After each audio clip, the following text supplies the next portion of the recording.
Hello.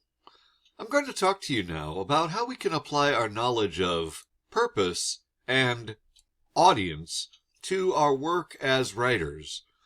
When we know why we write something and whom we write it for, we can do that writing most effectively. Arguments especially benefit from our knowledge of purpose and audience. Now, when we consider the purpose of a piece of writing, we think about what that writing wants to do to its readers.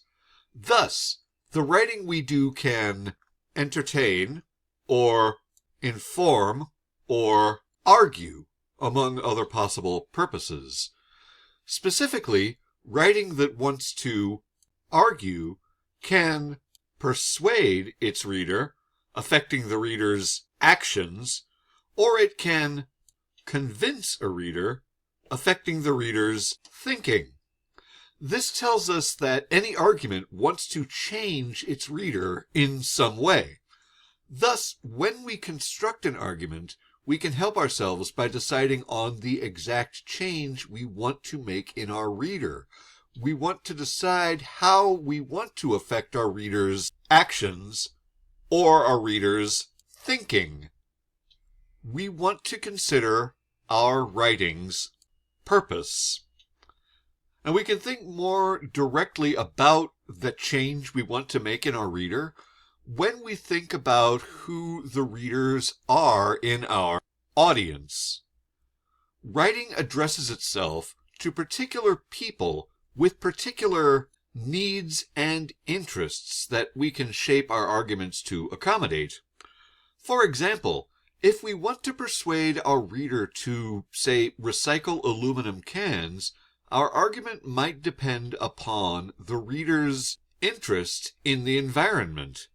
A reader who doesn't care much about the environment might respond more easily to an economic argument rather than an ethical one.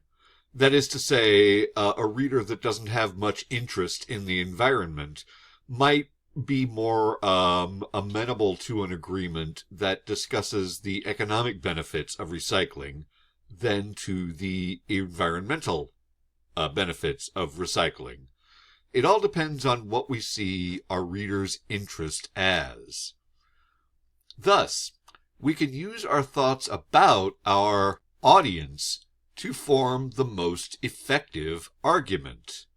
When we think about the needs and interests of our audience, we can decide what the best method to persuade or convince them could be. And so I hope that this lecture has helped you think about purpose and audience in your writing.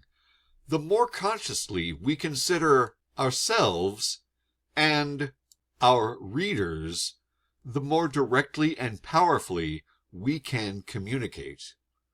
As always, thank you for your time and attention.